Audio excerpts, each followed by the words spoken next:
பாகவதத்தில் 4ஆம் அத்தியாயத்தில் மன்னிக்கிறேன், ஸ்ரீமத் பகவத்கீதாவில் 4ஆம் அத்தியாயத்தில் திவ்ய ஞானம் அல்லது உன்னத அறிவு பற்றி அங்கு விளக்கம் இருக்குது.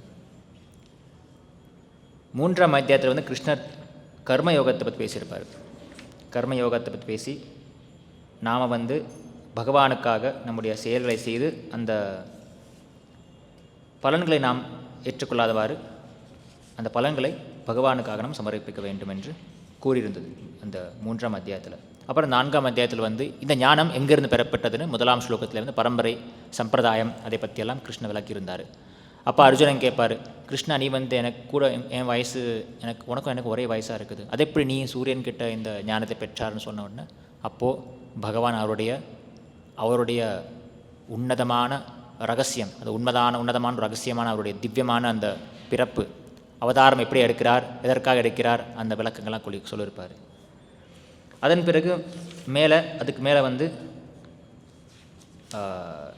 எப்படி அவரை அடைவது என்ற அந்த ஞானத்தை சொல்லியிருப்பார். 9ஆம் ஸ்லோகத்தில் ஜன்ம கர்ம சமே திவ்யம் ஏவம் யோ வேதி தத்வதः த்யக்வா தேகம் புனர்ஜன்ம நைதி மாமேதி ஸோ அர்ஜுனா.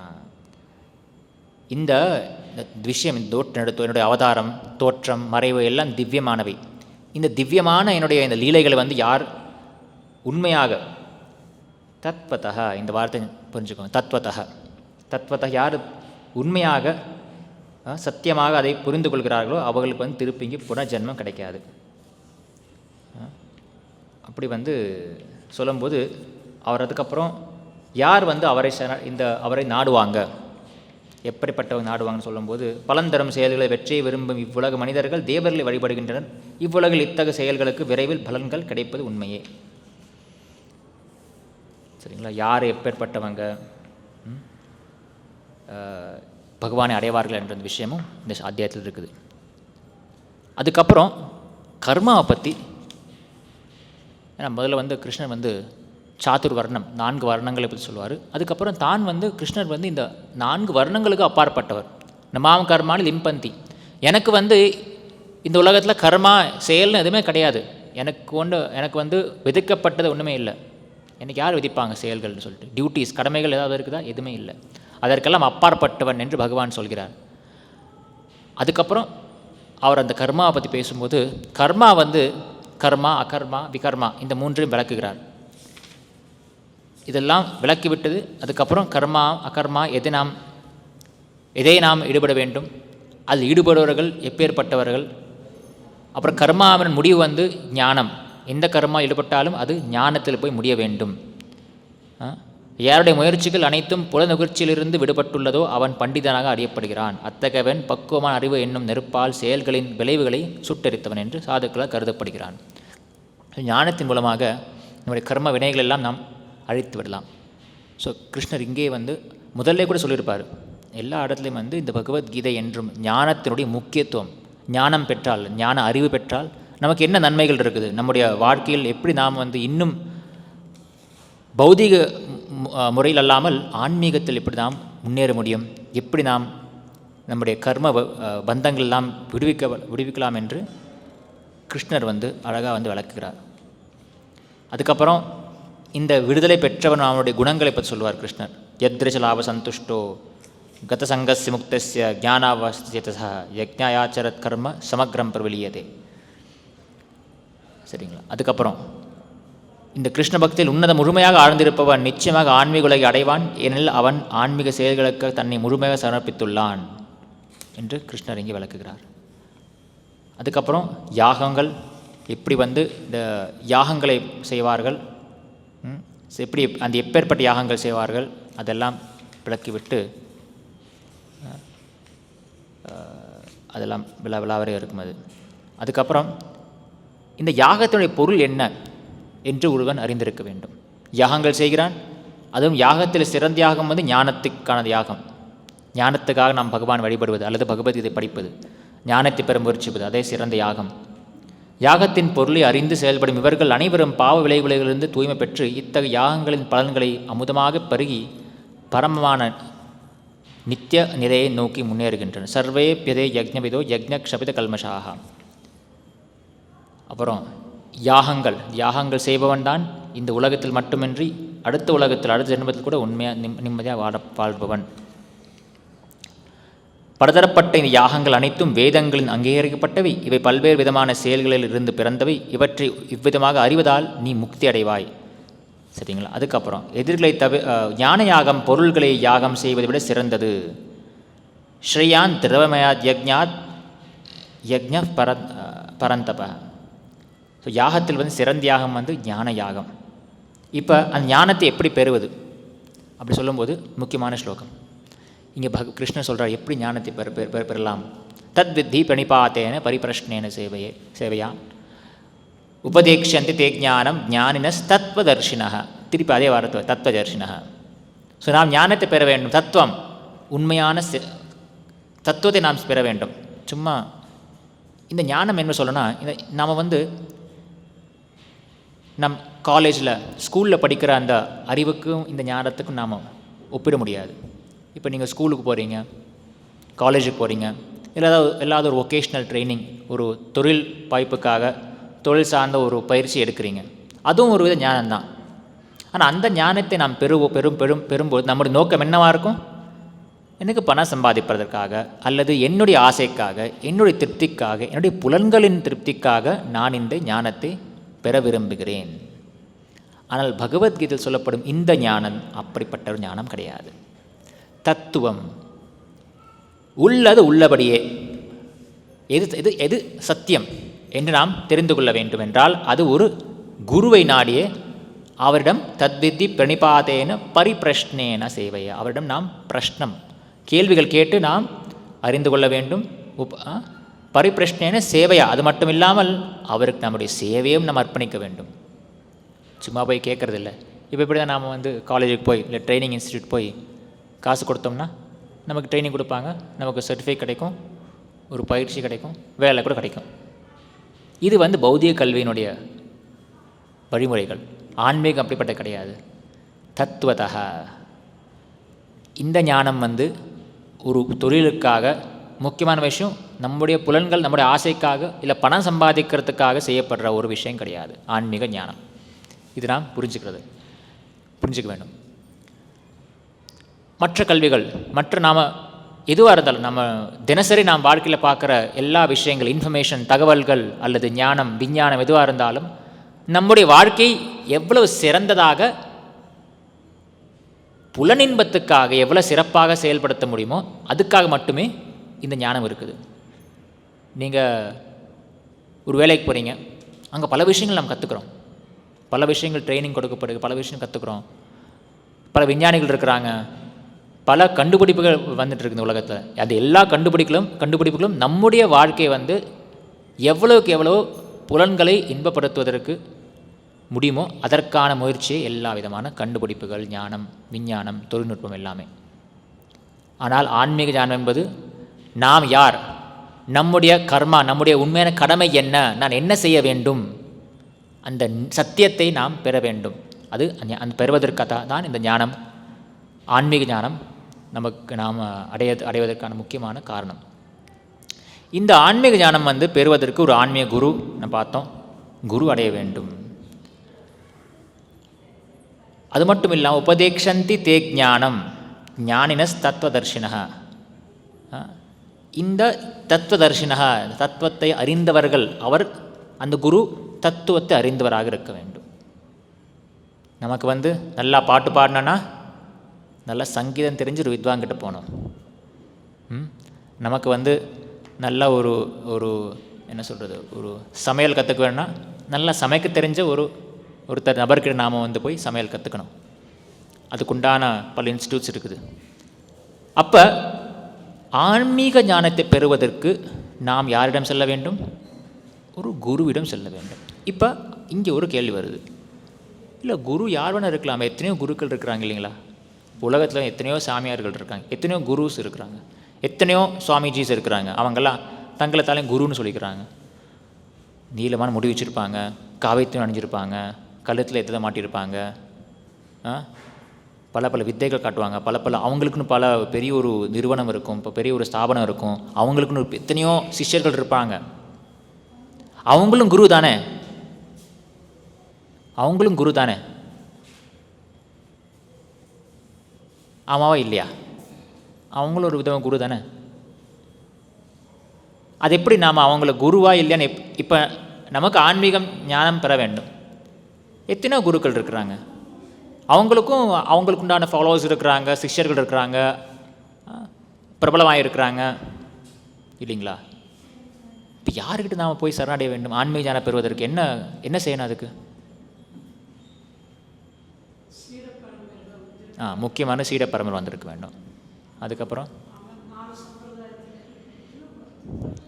அதாவது அவர் அங்கீகரிக்கப்பட்ட ஒரு ஆச்சாரியாராக இருக்க வேண்டும். ப்ரோப்பா அடிக்கடி சொல்லுவார், அவர் பயன்படுத்துகிற வார்த்தை வந்து bona fide guru, is a bona fide guru. அந்த வார்த்தை இந்த இந்த இந்த விஷயத்தை பொருள் அதை பற்றி பேசியிருக்கார் அவர்.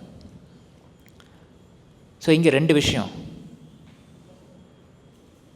ஞானத்தை நாடி செல்வம் சீடரும் சிறந்த சீடராக இருக்க வேண்டும், உண்மையாக இருக்க வேண்டும். அந்த ஆச்சாரியரும் ஒரு சிறந்த ஒரு உண்மையான ஒரு ஆச்சாரியராக இருக்க வேண்டும். இப்போ சீடர் வந்து ஏதோ ஒரு என்னது உலகியல் இன்பத்துக்காகவோ இல்லை லௌகீக விஷயத்துக்காக அவர் ஆச்சாரிய நடந்தார் என்றால் அவருக்கு என்ன கிடைக்கும்? அதான் கிடைக்கும் அவருக்கு. ஒரு தடவை பிரபுபாத் வந்து ட்ரெயினில் போயிட்டு இருந்தார், நினைக்கிறேன் சென்னைக்கு போயிட்டு இருந்தான்னு நினைக்கிறேன். ட்ரெயினில் போயிட்டு இருக்கும்போது அவர் ஃபர்ஸ்ட் கிளாஸ் கம்பார்ட்மெண்ட்டில் உட்காந்துருக்காரு. உட்காந்துட்டு இருக்கும்போது அவர் சீடர் கூட பேசிகிட்டு இருக்காரு. அவர் வெளியில் வந்து யார் எட்டி பார்க்குறாங்க பார்த்தாரு. ட்ரெயினில் கம்பார்ட்மெண்ட் அந்த ஒரு ஃபஸ்ட் கிளாஸ்னால் ஒரு டோர் இருக்கும், ஒரு ஒரு செப்பரேட் ஒரு செக்ஷனாக இருக்கும், அவங்களுக்கு கொஞ்சம் ப்ரைவசி, கொஞ்சம் தனித்தன்மை இருக்கும். அந்த கதவு வரை எட்டி பார்த்துட்டு இருக்கிறாங்க. பிரபுபாத் சீடர்கிட்ட சொன்னார், போய் யாரோ பார்க்குறாங்க, அவங்க கூப்பிடுங்க. சீடர் சிஷ்யர் போய் கூப்பிட்டா 2 பேர் நிற்கிறாங்க. அவங்களுக்கு வந்து பிரபுபாத் ஒரு பெரிய ஒரு ஆச்சாரியர் தெரிஞ்சு போச்சு, பெரிய ஒரு குரு தெரிஞ்சிருச்சு. இப்போ அவங்கள வந்து பார்க்கணுன்னு ஒரு ஆசை இருந்துச்சு அவங்களுக்கு. அவங்க வந்தாங்க, வந்து நமஸ்காரம் பண்ணி சுவாமி நீங்கள் ஆசீர்வாதம் கொடுங்க அப்படின்னு. சரி என்ன வேணும் சொல்லு, என்ன ஆசீர்வாதம் கேட்டோன்னே,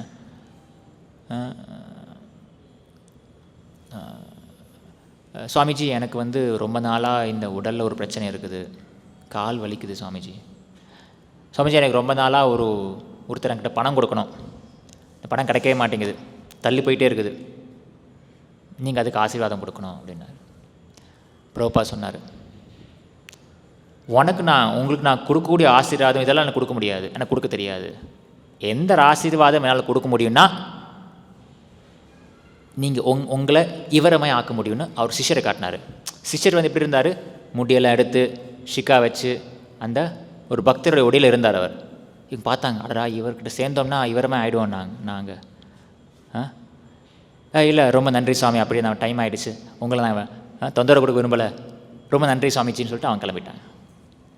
பிரபுபாத் அதுக்கப்புறம் சிரிச்சிட்டு இருந்தார். பார்த்தீங்களா, இந்தியாவில் மக்கள் இதுக்கு தான் குருவை நாடுறாங்க, அவங்களுடைய திருப்திக்காக, அவங்களுடைய ஆசைகளை நிறைவேற்றுறதுக்காக குருவை நாடுறாங்க மக்கள்.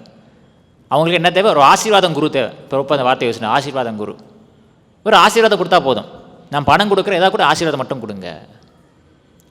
பெரும்பாலான மக்கள் இப்படி தான் இருக்கிறாங்க. ஆனால் உண்மையான ஞானத்தை நான் பெறணுன்னா ஒரு தூய பக்தர். இங்கே வார்த்தை என்ன பாருங்கள், முதல் ஸ்லோகத்தில் அந்த முதல் வார்த்தை தன்னோ. இப்போ இந்த இடத்துல வந்து சூத கோஸ்வாமியை புகழ்ந்து அவருடைய மகிமையை வந்து, அவருடைய மகத்துவத்தை வந்து அந்த ரிஷிகள் வந்து சொல்லிட்டு இருக்காங்க. அதான் இந்த ஸ்லோகத்தினுடைய அந்த கான்டெக்ஸ்ட். அவங்க என்ன சொல்கிறாங்கன்னா, தன்னோ பவான் பை பகவத் பிரதானோ, வார்த்தையை பாருங்கள், அதாவது பகவத் பிரதான மகத்தம ஏகாந்த பராயணஸ்ய சூத கோஸ்வாமி ஆச்சாரியர் சுவாமி, உங்களுக்கு வந்து பரமபுருஷர் பகவத் பிரதான பகவத் மட்டும்தான் முன்னோடியாக இருக்கிறார். முக்கியமாக மகத்தமை காந்த பராயணஸ்ய, மகத்தமை அவர் வந்து பல மகாத்மாக்கள் இருக்கலாம், பகவானை அவர் மட்டும் வழிபடுற ஏகாந்த பராயணஸ்ய, ஏகாந்த வார்த்தை பாருங்கள், பகவானை மட்டும் நம்முடைய வழிபாட்டை வந்து பகவானுக்கு மட்டும் வைத்துக்கொண்டு, பக்தியெல்லாம் பகவானுக்காக, இறைவனுக்காக மட்டும், கிருஷ்ணருக்காக மட்டும் அவங்க சேவை செய்து அப்படிப்பட்ட மகாத்மாக்களில் சிறந்தவராகிய நீங்கள். பார்த்தீங்களா, நாம் வந்து ஆச்சாரியிட்ட போகும்போது சும்மா போய் காசு கொடுத்தேன், நான் இப்போ சில பேர் வந்து நான் இந்த இடத்துக்கு ஒரு டொனேஷன் கொடுத்துருக்குறேன், எனக்கு ஆசீர்வாதம் கொடுங்க, அந்த மாதிரி இருக்க முடியாது. நாம் வந்து ஆச்சாரியர்கிட்ட போகும்போது பணிவாக போகணும். தத்விதி பிரணிபாத்தேன, பிரணிபாத்தேன்னா தலையை அப்படி வணங்கணும், பணிவாக போகணும், இந்த பணிவோடு போகணும். அகங்காரத்தோடு அதெல்லாம் போக முடியாது. நீங்கள் காலேஜுக்கு போய் இல்லை வெளியில் எங்கேயோ போய் ஒரு ட்ரைனிங் எடுக்கிறீங்கன்னா அங்கே இடத்துல பணிவாக இருக்குன்னு அவசியம் கிடையாது. கண்டிப்பாக அங்கே கொஞ்சம் பணிவு தேவை, பணிவு எல்லா இடத்துலையும் தேவை. ஆனால் முக்கியமாக நீங்கள் ஆன்மீக ஞானத்தை பெற வேணும்னா பணிவு இருக்கணும். பணிவு என்ன அர்த்தம்? நான் வந்து கொஞ்சம் பணிவாக இருக்கிறேன்னு அவரை காட்டிக்கிறேன். இந்த காலத்தில் அப்படி தான் எல்லோரும் வெளியில் காட்டிப்பாங்க. சார் நீங்கள் ஒரு பழைய படத்தில் வந்து இது ரொம்ப சிறந்த ஒரு நகைச்சுவை வரும், எனக்கு டக்குன்னு ஞாபகம் வந்துச்சு. ஒரு போலீஸ்காரர் வந்து என்ன செஞ்சாலும் அவர் கூட ஒருத்தர் இருப்பார். அவர் என்ன சொல்லுவார், சார் நீங்கள் எங்கேயோ போயிட்டீங்க சார் அப்படின்னு பணிவாக சொல்கிறார் அவர். ஆனால் அவர் செய்கிற காரியத்தால் அந்த போலீஸ்காரன் கடைசியில் ரொம்ப கஷ்டப்படுவான். அவர் என்ன செஞ்சாலும் சரி செஞ்சாலும் தவறு, நீங்கள் எங்கேயோ போயிட்டீங்க சார் அப்படின்னு சொல்லுவார் அவர். இந்த மாதிரி பணிவு இருக்கக்கூடாது. எந்த மாதிரி பணிவு இருக்கணும்? பவான்வை பகவத் பிரதா, அவருடைய உண்மையான நிலையை வந்து நம்முடைய வார்த்தைகளால் நாம் புகழ வேண்டும். ஆச்சாரியை புகழலாம். ஆச்சாரியரை புகழ்வது ஒரு சீடனுடைய முக்கிய கடமையில் ஒன்று.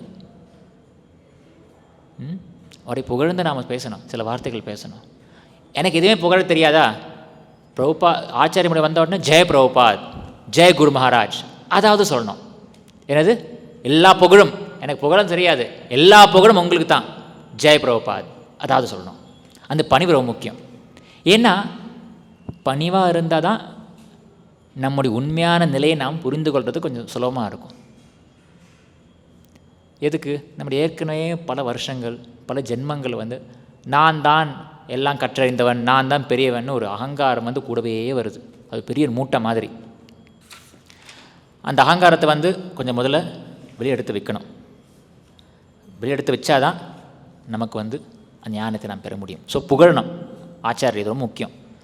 நீங்கள் பிரபுபாத் தரிசனம் பண்ணும்போது அட்லீஸ்ட் ஜெய பிரபுபாதை சொல்லுங்கள். உண்மையாக சொல்லணும், அவரை புகழ்ந்து நான் பல ஸ்லோகங்கள் ஸ்துதிகளை பாடணும். அது ஏன்? நான் பிரபுபாதுக்கு நாம் வந்து ஸ்துதி பாடினார்னா அவர் அப்படியே வந்து அவருக்கு அப்படியே குளிரும் இல்லைங்களா, அந்த மாதிரியா? பிரபுபாதருக்கு நம்முடைய ஸ்துதி தேவையில்லை. அவரை துதித்தோம் என்றால் நாம் புனிதமாகிறோம், நம்முடைய உள்ளம் வந்து தூய்மை ஆகிறது. அப்படி தான் ஆன்மீகம்னு அப்படி தான்.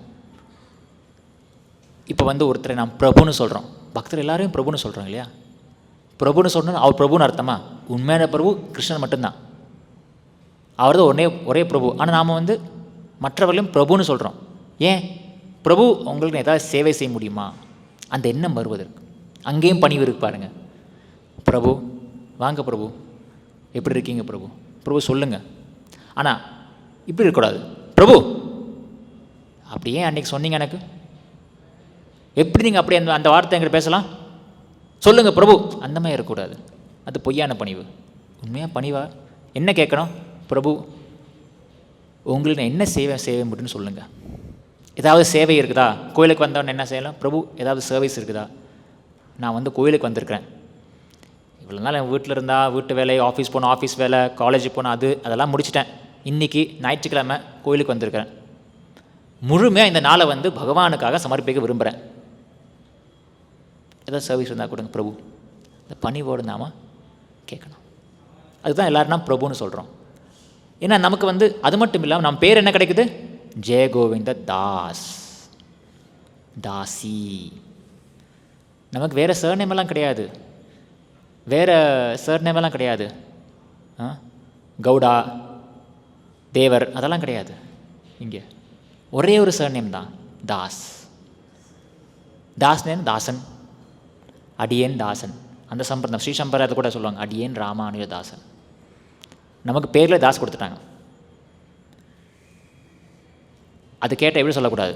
உன் பேர் என்ன? தாஸ், ஜெயகோவிந்த தாஸ் அப்படி சொல்லக்கூடாது, பணிவாக சொல்லணும். ஸ்டைலாக சொல்கிறதில்ல. நான் வந்து ஜெயகோவிந்த தாஸ், உங்களுக்கு நான் தாசன், தாசோஸ்மி. ஏதாவது சேவை இருந்தால் சொல்லுங்கள் பிரபு.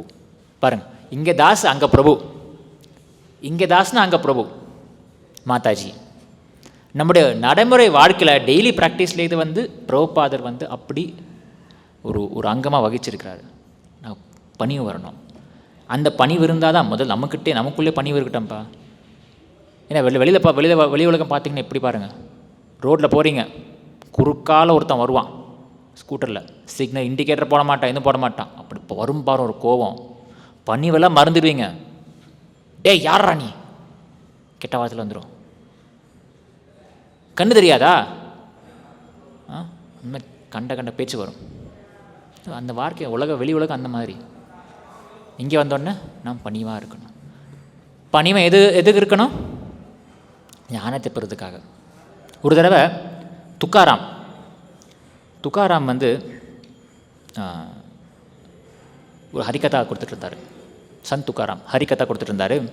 ஹரிகதா கொடுத்துட்டு இருக்கும்போது அவர் வந்து அப்படியே அந்த பரவசத்துக்கு போய் லயிச்சுட்டு பேசிகிட்டே இருக்கார். பகவான் மகிமைகளே வந்து புகழ்ந்து பேசிகிட்டே இருக்கார்.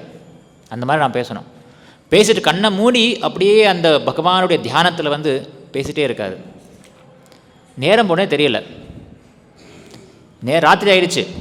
எல்லாம் அவங்கவுங்க வேலை இருக்குன்னு சொல்லிட்டு எல்லோரும் போயிட்டாங்க, ஒருத்தரை தவிர.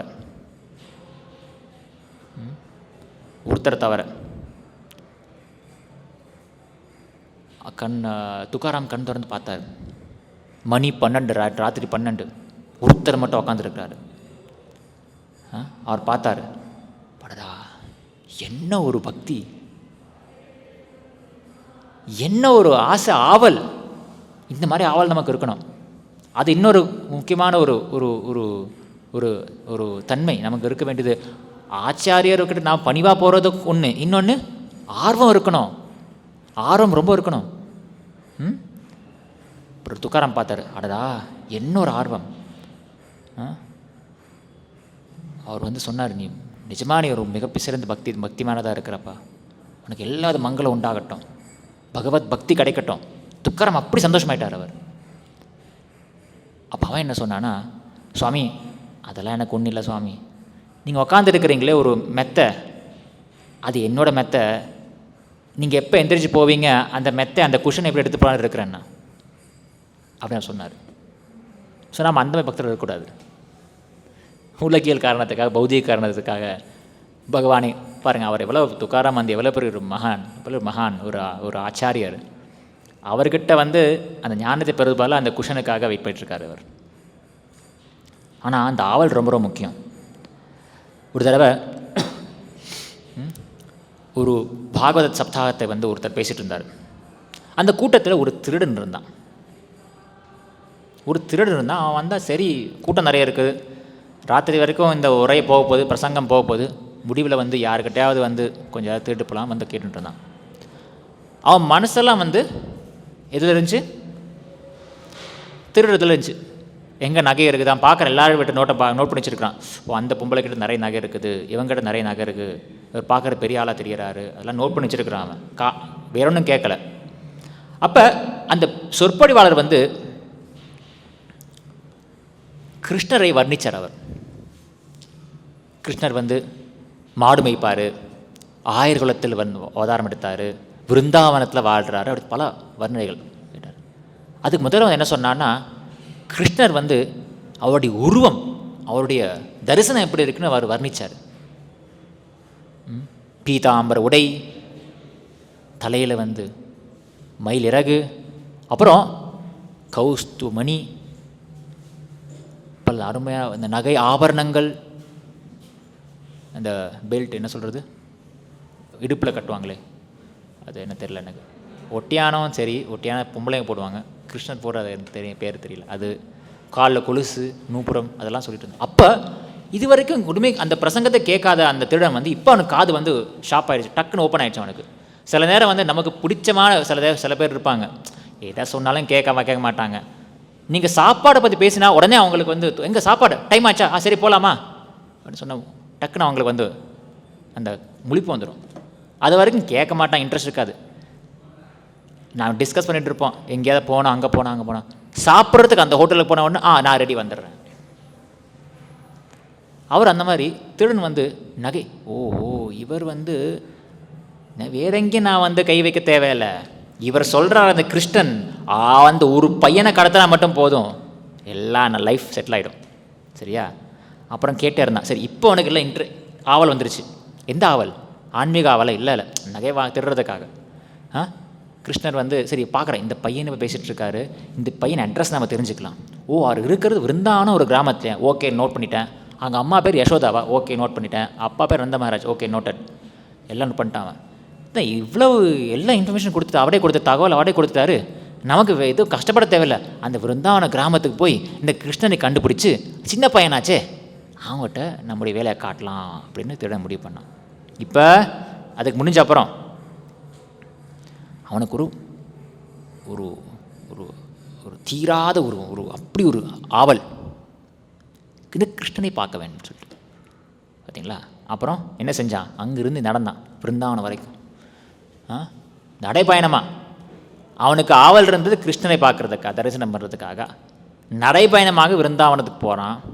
அங்கே போய் கிருஷ்ணரை பற்றியே அவனை தியானம் இருந்துச்சு.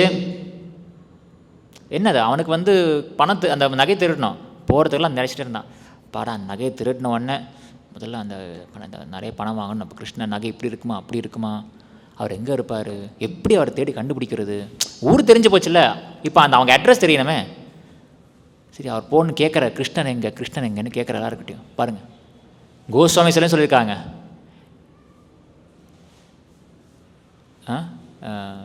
ஹே ராதே தேவி கே லலிதே. இந்த மாதிரி கோஸ்வாமிகள் வந்து எப்பொழுதும் என் கிருஷ்ணர் எங்கே, ராதாராணி எங்கேன்னு நான் தேடிட்டு இருந்தாங்களா. இன்றைக்கி அவன் நினைக்கல நான் கிருஷ்ணனை அடைஞ்சிட்டேன், நான் கிருஷ்ணனை கண்டுபிடிச்சேன். எந்த ஸ்லோகத்துலேயும் வராது, கோஸ்வாமிகள் யாரும் சொன்னதே கிடையாது நான் கிருஷ்ணன் இன்னும் அடையலை, அவரை அடைய நான் ஆவலாக இருக்கிறேன்னு. அந்த ஆவலோடு அவங்க அந்த கோஸ்வாமிகள் வந்து எப்பவுமே அந்த ஆவலோடு இருப்பாங்க. அதே மாதிரி இந்த திருடன் கூட கிருஷ்ணன் எங்கே போகிற வழியிலே அவன் கேட்குறான், இந்த கிருஷ்ணன் விருந்தாவனத்துக்கு வழி என்ன, எங்கே அங்கே கிருஷ்ணன் எங்கே இருப்பார், தேடிட்டு போகிறான். தேடிட்டு போகிறான்னு வந்து தேடிட்டு போகிறான், கிடைக்கல. சரி கடைசி ஒரு காட்டில் வந்து உட்காந்துருக்குறான். உட்காந்து அப்படியே அசந்துட்டான். எந்திரிச்சு பார்த்தா பகவான் ஸ்ரீ கிருஷ்ணர் தரிசனம் கொடுத்தார் அவனுக்கு. வேற என்ன, ஒருத்தர் வந்து கால்நடையாக விருந்தாவன் போகிறாரு, தியானம் முழுக்க கிருஷ்ணரை பற்றி தான், பேசுகிறதெல்லாம் கிருஷ்ணரை பற்றி தான். ஏன்னா வேறு யாரும் கூட பேசுகிறதுக்கு ஒன்றும் இல்லை. அந்த காலத்தில் ஃபோன் இல்லை, ரீல்ஸ் பார்க்குறது ஒன்றும் முடியாது. தேடி போகிறார் அவர், கிருஷ்ணன் எங்கே இருக்கார், கிருஷ்ணனை போகிற வழி எங்கே, விருந்தாவனுக்கு வழி, கிருஷ்ணனை பற்றி தான் பேச்சு. அவருடைய மனசு வந்து ஒரு நிலையாக ஏகாந்த பராயணஸ்ய பகவத் பிரதானம் ஏகாந்த பராயணஸ்ய, ஏகாந்தம் ஒரே கிருஷ்ணடைய வேண்டும் ஒரே நோக்கம். அவன் போகிறான். போயிட்டு வந்து கிருஷ்ணர் தரிசனம் கொடுத்தாரு. பகவான் வந்து நீ எங்கிருந்து வந்த, உன்னுடைய பிறப்பு என்ன, நீ யாருன்னு திருடலாம் பார்க்க மாட்டார். அரே என்ன நாடுறதுக்காக என்ன பார்க்குறது ஒருத்தன் அவ்வளோ வர்றான், அவர் காத்துக்கிட்டு இருக்காரு, பகவான் காத்துக்கிட்டு இருக்காரு.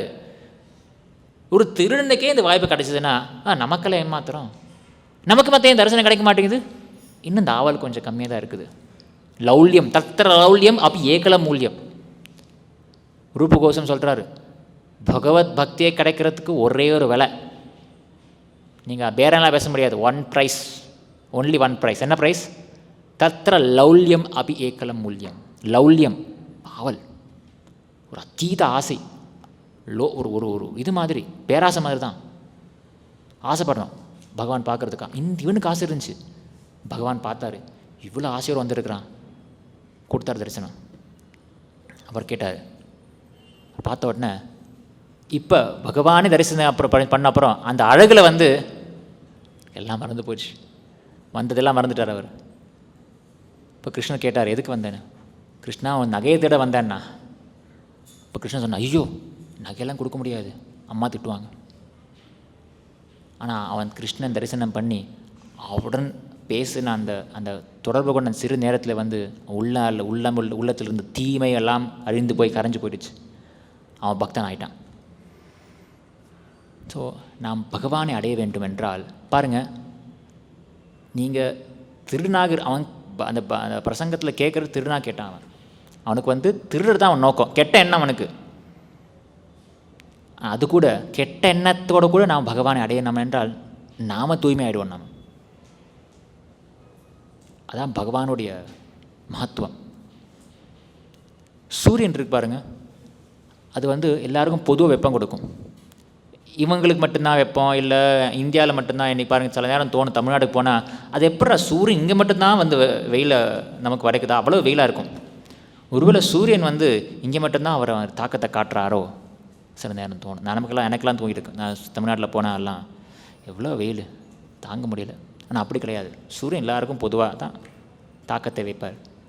அதே மாதிரி சூரியன் வந்து இந்த இடம் தூய்மையாக இருக்குதா, இந்த இடம் அசிங்கத்தோடு இருக்குதா, இல்லை ஏதாவது ஒரு மலத்தோடு இருக்குதான்னு பார்க்க மாட்டார். அதில் அங்கே மலம் இருந்தாலும் சரி, சிறுநீர் இருந்தாலும் சரி, அந்த வெப்பத்தினால் வந்து அது தூய்மையாகிடும்.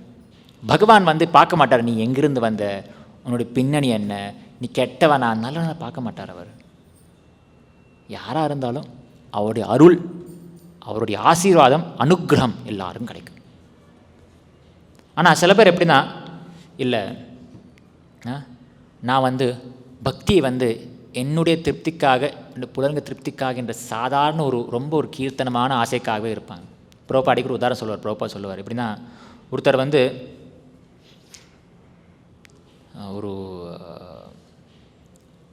ஒரு கோயிலில் வந்து ஒரு அர்ச்சகர் இருந்தார். சில கோயில் பார்த்திங்கன்னா பாரம்பரியமான ஒரு பாரம்பரியமான கோயில் இருக்கும், ஆனால் பிரபலமாக இருக்காது, கூட்டம் நிறைய வரமாட்டாங்க. ஏதோ ஒரு தமிழ்நாட்டில் பல கோயில்கள் இருக்கும். ஸோ இவர் வந்து உட்காந்துட்ருப்பார். உட்காந்துட்டு இருக்கும்போது வேறு ஒன்றும் இல்லையே, பாக்கு போடுவார். சில பாக்கை உடைக்கிறதுக்காக ஷாலகிராம் ஷீலை யூஸ் பண்ணிப்பாராம். பிரபுபா சொல்லியிருப்பார். அப்படிப்பட்டவங்க இருக்கிறாங்களாம். ஷாலகிராம் ஷீலை வந்து விஷ்ணுவோடைய ரூபம், விஷ்ணுவோடைய அவதாரம் ஷாலகிராமம். அந்த ஷாலகிராம் வந்து நாம் பிராணப்பிரதிஷ்டெல்லாம் பண்ணவே தேவையில்லையா, அது ஷாலகிராம் ஏற்கனவே விஷ்ணு இருக்கிறார், அதை எடுத்து வழிபடணும். ஆனால் சில பேர் வந்து பாக்கு உடைச்சி சாப்பிட்றதுக்காக பாக்கு போடுறதுக்காக உடைப்பாங்க. அதை வச்சுட்டு அப்படிப்பட்டவங்க இருக்கிறாங்க. சரிங்களா? இந்த மாதிரி நாம் வந்து இருக்கக்கூடாது. ஸோ நாம் வந்து எதை நாம் அடைய வேண்டும் என்று கரெக்டாக புரிஞ்சுக்கணும். நமக்கு உலகியல் ஆசைகள், சிற்றின்பங்கள் மட்டும் ஆசை இருந்துச்சுன்னா நாம ஏன் ஒரு பக்தியில் பாதையில் இருக்கணும்? அதுலேருந்து விடுதலை பெறுறது தான் நாம் வந்து அந்த பாதையை ஏற்க வேண்டும். இதில் பிரபுபாத் வந்து இந்த பொருளை வந்து பாகவத சப்தாகம்னு சொல்லியிருப்பார். சில பேர் வந்து சில சம்பாஷணங்கள் பண்ணுவாங்க, 7 நாளுக்கு மட்டும்தான் பண்ணுவாங்க. ஏன் 7 நாள் மட்டும்தான் பண்ணணும்? பாகவதம் வந்து தினசரி நம்முடைய வாழ்க்கையில் ஒரு அங்கமாக இருக்கணும். பாகவதம் என்றால் பகவானுடைய பக்தி, அது பகவத் பக்தி, பாகவதம் எல்லாம் பகவான் சம்பந்தப்பட்டது. பக்தி வந்து நாம் 7 நாள் மட்டும்தான் பண்ணுவோமா? இல்லை, தினசரி பண்ணணும். அப்போ பாகவதம் கூட தினசரி படிக்கணும், கேட்கணும். தினசரி நித்தியம் பாகவத சேவையா, 7 நாள் மட்டும் கிடையாது. தினசரி நம்முடைய வாழ்க்கையில் பாகவதம், பிரபுபாத எழுதிய புத்தகங்கள், பகவத்கீதை தினசரி படிக்கணும். அது 7 நாள் மட்டும் கேட்கக்கூடிய ஒரு விஷயம் கிடையாது. சில நேரம் கான்ஃபரன்ஸ் போவோம், 2 நாள் இருக்கும், 3 நாள் இருக்கும், அதுவும் முடிஞ்சிடும். ஏன்னா அதெல்லாம் வந்து சாதாரண அந்த லௌகிக விஷயங்களுக்காக. இந்த இடத்துல வந்து பிரபுபாதை எதிர்த்து வந்து அவர் சொல்லியிருக்காரு. ஆனால் அந்த நைமிஷாரண்ய முனிவர்களும் சூத கோஸ்வாமி அப்படிப்பட்டவர்கள் கிடையாது. பிரபுபாத் சொல்கிறாரு, இத்தகைய பாகவத பிரசங்கம் பௌதிக குணங்களின் கலங்கத்திலிருந்து தூய்மை அடைந்ததாக இருக்காது. ஆனால் நைமிஷாரண்யர் முனிவர்களுக்கும் ஸ்ரீ சூத கோஸ்வாமிக்கும் இடையில் நிகழ்ந்த உரையாடல் உன்னத நிலையில் இருப்பதாகும். அதில் பௌதிக நன்மைகளை பெறும் நோக்கம் இருக்கவில்லை. இத்தகைய சம்பாஷணையால் பேச்சாளர் மற்றும் சபையோராகி இருவருமே எல்லையற்ற உன்னத ஆனந்தத்தை அனுபவிக்கின்றனர். எனவே பல ஆயிரக்கணக்கான ஆண்டுகளுக்கு அவர்களால் பாகவத சம்பாஷணை தொடர முடியும். ஆனால் சில பேர் வந்து 7 நாட்கள் மட்டும்தான் இது பண்ணுறாங்க. இந்த பக்திங்கிறது வந்து அடிக்கடி பிரபுபாத் சொல்ல ஸ்ரேயா பிரியான்னு சொல்லிட்டு, நமக்கு உடனே கிடைக்கிற சீற்றின்பம் கிடையாது, அது ஒரு ஆனந்த கடல். பக்தி ஈடுபட சுசுக்கம் கருத்தும் அவ்வியம் பகவானே சொல்லியிருக்காரு. ஸோ நாம் வந்து பகவானை அந்த பக்தி ஞானத்தை பெற வேண்டும். ஞானத்தை பெறனா பணிவோடு போகணும், பணிவோடு போய் பகவானுக்கு சேவை செய்யணும், ஆச்சாரியருக்கு சேவை செய்யணும், அவர்கிட்ட நம்ம கேட்கணும், உபதேசம் கேட்கணும் என்னென்னு அந்த அந்த அந்த ஞானத்தை நாம் பெற வேண்டும். அதற்கு நாம் தினசரி சேவை செய்யணும், தினசரி கேட்கணும். இல்லை எனக்கு வந்து ஆசைகள் இருக்குது, லௌகிக ஆசைகள் மட்டும்தான் இருக்குதுன்னா அது மட்டும்தான் கிடைக்கணும். அப்போ என்ன பிரயோஜனம்? திருப்பி ஜென்ம மிருத்து ஜரா வியாதி, பிறப்பு இறப்பு, புனரப்பி ஜனனம் புனரப்பி வனனம்னு திருப்பி அந்த சுழற்சி இல்லாமல் சிக்கியிருப்போம். சரி, இத்துடன் நான் முடிச்சுக்கிறேன். இன்றைக்கி கொஞ்சம் சீக்கிரம் முடிக்க வேண்டியதாக இருக்குது. யாருக்கு ஏதாவது கேள்விகள் இல்லை கருத்துக்கள் இருந்துச்சுன்னா சொல்லுங்கள். எல்லாம் முடிச்சுக்கிறேண்ணா. சரி, தினசரி நாம் பாகவத் ஸ்ரவணம் செய்யணும். அதுக்கு தினசரி படிக்கணும். எல்லோரும் தினசரி படிக்கிறீங்களா? பிரபுபாத் புக்ஸு டெய்லி ஒரு நாள் விடக்கூடாது, ஒரு நாள் விடக்கூடாது, இல்லை ஒரு நாள் விட்டு அதெல்லாம் கிடையாது. தினசரி படிக்கணும். குறைஞ்சது 1 மணி நேரம், அட்லீஸ்ட் அரை மணி நேரம். ஸோ இன்னையிலேருந்து யார் கை தூக்கலையோ இன்னையிலேருந்து ஸ்டார்ட் பண்ணணும். ஒரு அரை மணி நேரம் ஸ்டார்ட் பண்ணுங்கள். 24 மணி நேரம் இருக்குதுங்க. நம்ம ரீல்ஸ் பார்க்குறது குறைச்சாலே கொஞ்சம் போதும், இல்லை இன்ஸ்டாகிராமில் கொஞ்சம் டைம்ஸ் குறைச்சாலே போதும், 1 மணி நேரம் வந்துடும். நம்முடைய வாழ்க்கை எப்படி அந்த மாதிரி ஆயிடுச்சு. யூடியூப் ஷார்ட்ஸு, இன்ஸ்டாகிராம், ஃபேஸ்புக் இதை பற்றி நாம் கொஞ்சம் சைடில் வச்சு எடுத்தாலே பாகவதம் படிக்கிற நேரம் கிடச்சிடும். இந்த டிவி சினிமா அதெல்லாம் எடுத்து வேணாம் எதுக்கு. ஸோ நம்ம தினசரி ஒரு சங்கல்பம், இன்றைக்கி ஒரு சின்ன சங்கல்பம் எடுத்துக்கோங்க. எல்லோரும் யார் கை தூக்கலையோ தினசரி இந்த பாகவத ஸ்ரவணம் செய்யணும். பாகவத ஸ்ரவணம் செய்கிறது எப்படி?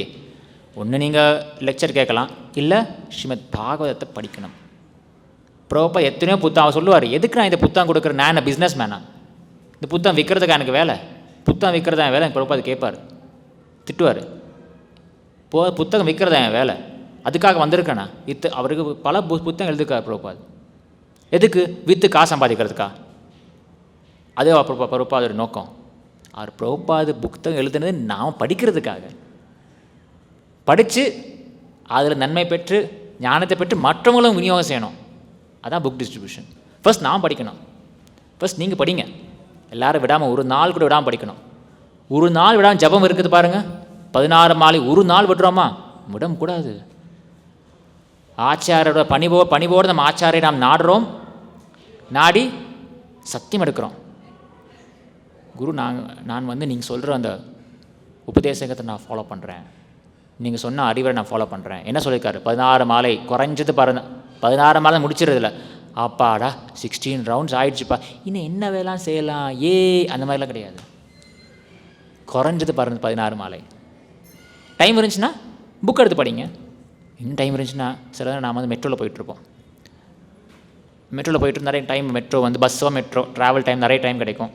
அப்போல்லாம் மெட்ரோவில் போகிறது சாமி பிரபுஜி மெட்ரோவில் சீட்டே கிடைக்க மாட்டேங்குது, நீங்கள் பரவாயில்ல சீட்டு கிடைக்கிறதோ இல்லையோ, சீட் கிடைச்சாலும் பரவாயில்ல, கிடைக்காட்டியும் பரவாயில்ல, ஜப மாலை எடுத்துக்கோங்க. மாலை எடுத்துகிட்டு ஜபம் பண்ணிட்டே இருக்கணும்.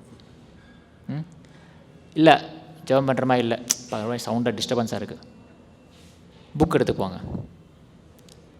புக் எடுத்துகிட்டு போட்ட பேக் இல்லையா? பரவாயில்ல, ஃபோன் இருக்குதே. நீ எங்கே போனாலும் போக விட மாட்டார், ஃபோன் இருக்குதே, அதில் ஆப்புகள் இருக்குது எத்தனையோ. எவ்வளோ என்னது 8 ஜிபியா 12 ஜிபியா 256 ஜிபியா? நீங்கள் எவ்வளோ வேணால் புக்ஸ் எடுத்துக்கலாம். ப்ரோபாத் புக்ஸ் பிடிஎஃபாக வைக்கலாம், எப்படியோ வச்சுக்கலாம், எடுத்து படிக்கலாம். பகவான் எல்லா ரூபத்துலையும் நம்ம கூடவே இருக்க பார்க்குறாரு. அவர் பார்த்தீங்களா, ஃபோன்லேயும் வந்துட்டார். அவர் விடமாட்டார் நம்மளை. நாம் தான் விலகி போகிறோம், விலகி போகிறோம். பிரபுபாத் எப்பேற்பட்டவர்னா, அவரெல்லாம் எதிர்பார்க்கவே இல்லை. பணிவோடு வர்றதா அதெல்லாம் கூட தேவையில்லை. இப்போ ஒரு வகையில் பார்த்தீங்கன்னா கண்டிப்பாக பணிவு இருந்தால் ஞானம் பெற முடியும். ஆனால் புக்கு படிக்கிறது கூட பணிவு அவசியம் இல்லை. நீங்கள் அகங்காரத்தோடு படித்து பாருங்கள், அகங்காரம் குறைஞ்சி பணிவு வந்துடும் ஞானத்தை பெறும்போது. பிரபுபாது கூடவே இல்லாட்டியும் கூட இருக்கார், இல்லைன்னு கிடையாது, இருக்கிறாரு பிரபுபாது. அவர் நம்ம கண்ணுக்கு தெரியாட்டியும் கூட புஸ்தக ரூபத்தில் இருக்கிறார். அவர் எப்பேற்பட்ட ஒரு அனுகிரகம், எப்பேற்பட்ட ஒரு கருணையை நமக்கு கிடைச்ச கருணை. அதை நம்ம விடக்கூடாது, கட்டியாக பிடிச்சிக்கணும். மாயை ஒரு பக்கம் வேலை செஞ்சே இருக்கும். நீங்கள் வெளியில் போகிறீங்க, மெட்ரோவில் போகிறீங்க, இப்படி எந்திரி பார்த்தீங்கன்னா அங்கே போர்டு வரும், விளம்பரம் வரும், தலை குடிஞ்சு அப்புறம் அதெல்லாம் அதை மூடிட்டு புக் எடுத்து படிக்கணும். அவ்வளோதான், எல்லாத்துக்கும் வழி இருக்குது. அவர் எந்த இடத்துல விடலை. அவர் வாட்ஸ்அப் குரூப்பாக அதுலேயும் வந்திருப்பார். அவர் பகவான் தரிசனம். நீ இஸ்கான் பேங்கில் வாட்ஸ்அப் குரூப் செஞ்சிங்கன்னா டெய்லி தரிசனம் வரும். எல்லாத்துக்கும் வழிமுறை இருக்குது, வழி இருக்குது. நான் மார்க்கத்துக்கு நான் நினச்சா நான் மார்க்கத்தை அமைச்சிக்கலாம். சரிங்களா? ஸோ கண்டிப்பாக இந்த எல்லோரும் சங்கல்படுத்துக்கோங்க. யார் கை தூக்கலையோ நான் அடுத்த வாரம் கேட்பேன்னா, அப்போ இன்னும் கொஞ்சம் நிறைய கை தூங்கணும். அந்த நம்பர் ஆஃப் ஹேண்ட்ஸ் தூக்காத கை வந்து குறைஞ்சிருக்கணும். இன்னும் நிறைய பேர் கை தூக்கணும். அப்போ ஒரு வாடையும் கேட்டே இருப்பேன் நான். சரிங்களா? சரி. கிரந்தராஜ் ஸ்ரீமத் பாகவதம் கி, விஸ்வகுரு ஷில பிரபுபாத் கி, நிதாய் கௌர் பிரேமானந்தே.